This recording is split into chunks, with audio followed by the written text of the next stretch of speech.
India and France have signed a game-changer Rafale deal. This is a major boost to the naval power. India has signed an intergovernmental agreement with France to procure 26 Rafale marine fighter jets, and that will be for the Indian Navy.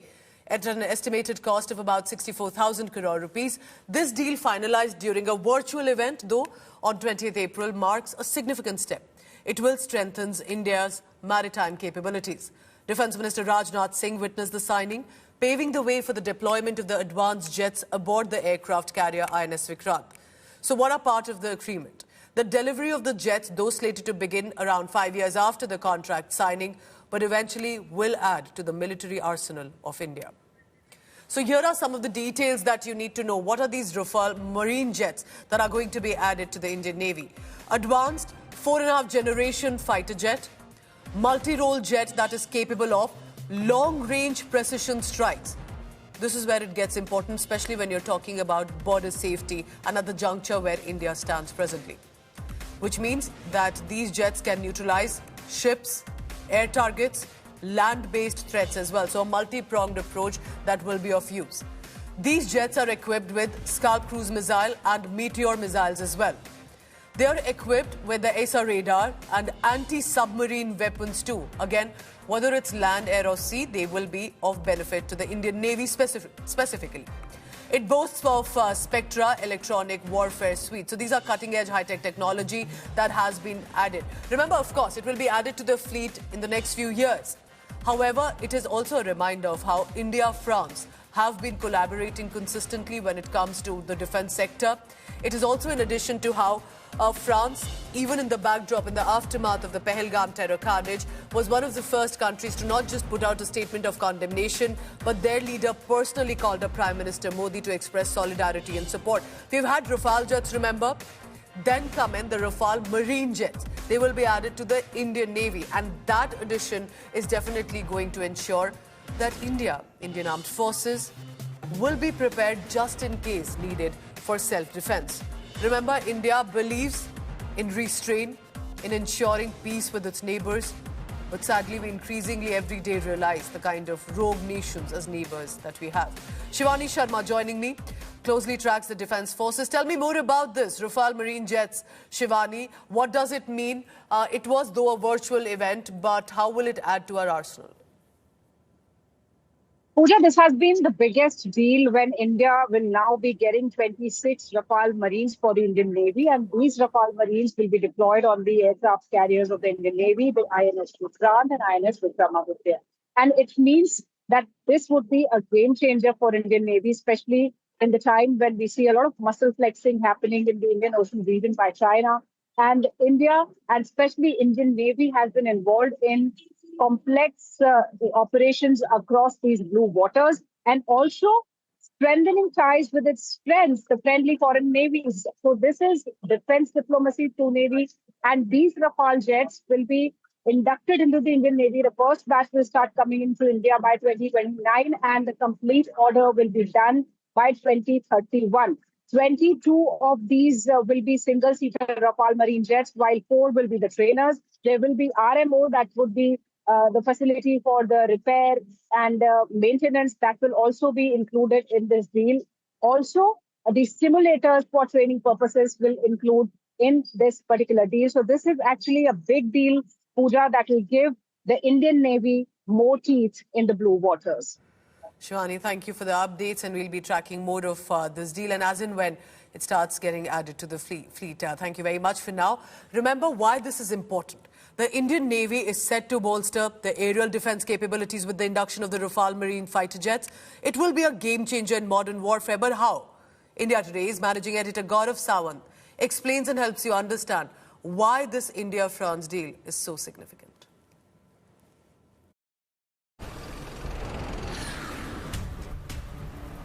Hello and a very warm welcome to a special edition of Battle Cry. I'm Gaurav Sawant. On this special broadcast, we focus on a big jump in Indian Navy's firepower. We talk about the Rafale Marines. The Narendra Modi government-led Cabinet Committee on Security has just cleared a 63,887 crore rupee deal with France for the direct acquisition of 26 Rafale Marine fighter jets for the Indian Navy. The Rafale Marines will fly from the decks of India's first indigenous aircraft carrier, that's INS Vikrant, and of course also from INS Vikramaditya. This is a government-to-government deal. It includes 22 single-seater fighter jets, 4 twin-engine trainers, then it includes the weapons, the simulators, crew training, and 5 years of performance-based logistics support. The Defense Minister of France is expected to come to India, and then there will be the signing of the intergovernmental agreement with delivery slated between the 37th and the 65th month once the contract is inked. So all these 26 Rafale Marines are expected to be in India by 2031. There are several advantages, experts say, of the Rafale Marines. Both the Indian Navy and the Indian Air Force will be flying the Rafales. The Rafale Marine shares between 80%, as some argue, or 90%, as some analysts say, commonality when it comes to components with the Indian Air Force that flies 36 Rafale fighter jets. And this would help streamline logistics, maintenance, and training. It would reduce long-term costs.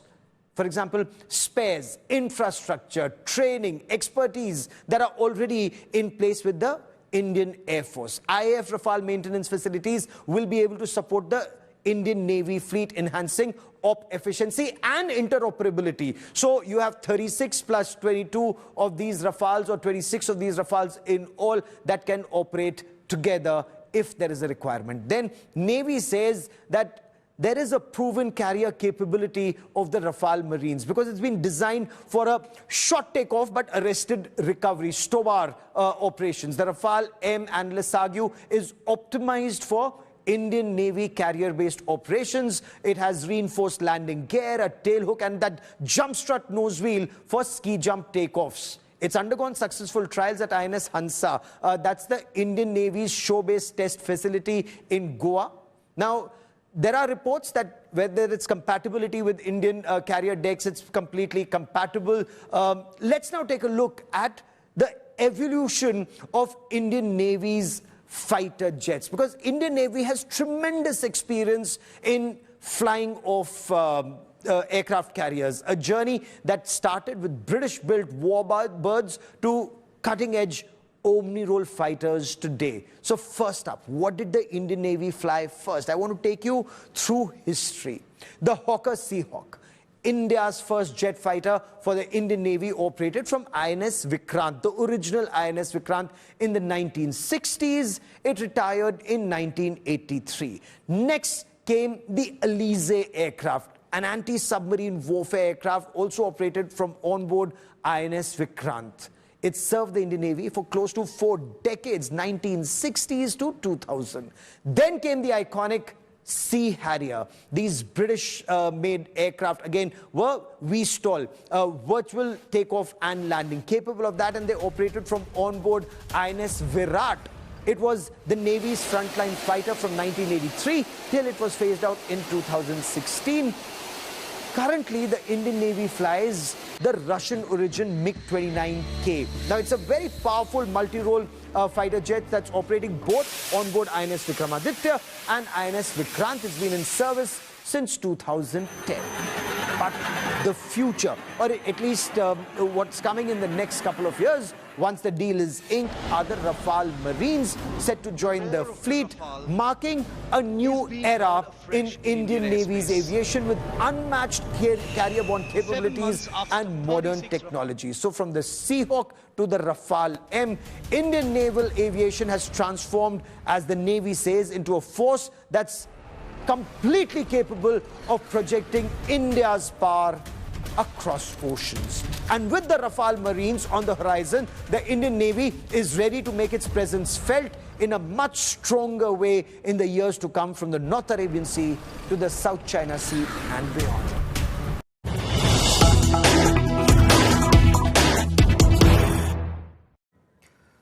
All right, big news coming in. This is with regard to the Russia-Ukraine war. Russia has declared a ceasefire with regard to the war with Ukraine from 8th of May to the 10th of May. Now, there's a reason for it. The reason is that Kremlin has said that Russian President Vladimir Putin ordered this full cessation of hostilities on humanitarian ground. Why? The May 9th is a date that stands for the Victory Day. It's across Europe, but specifically with regard to World War II. And that is one of the reasons that because of the World War II Victory Day, May 8th to May 10th has been decided as ceasefire, that possibly on these 2 to 3 days there will be complete peace at the border with regard to Russia-Ukraine and the war that has gone beyond 3 years now. So that's one decision. Remember, however, there have been consistent talks, whether it's United States of America, whether it's European nations, they have consistently been trying to initiate conversations, discussions, so that this war can end. The war hasn't come to an end, however. At least there have been moments of ceasefire. 8th to the 10th of May. The Victory in Europe Day is the day basically as a formal acceptance by the Allies, remember, of the World War II. There was an unconditional surrender that had happened in 1945, and that in many ways is going to be marked here as well. India Today's Foreign Affairs editor Geeta Mohan joins me for the latest on that. And these are, remember, observed by Russia, former states of the Soviet Union as well. Tell me more about this, Geeta. Why this date for ceasefire? And do you think there will be at least 3 days of peace in the region? Well, 3 days of peace is what Russia wants. This is May 9th, Victory Day celebrations, where Russia, as part of the Allied forces, had won the World War II against the Nazi Germany. And it's a very important day for Russia. Russia emphasizes the importance and how Russia stood on in the right side of history.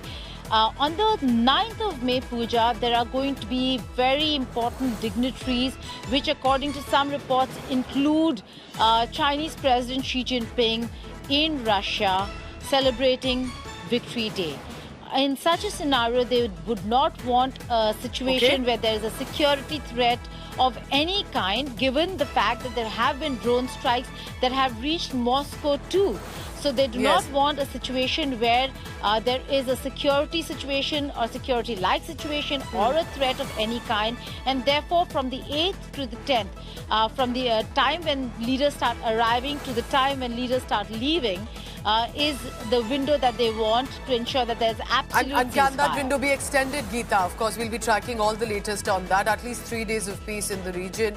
Can the world leaders come together to ensure it can be extended to? Geeta Mohan with this big breaking coming in on International News. Thank you.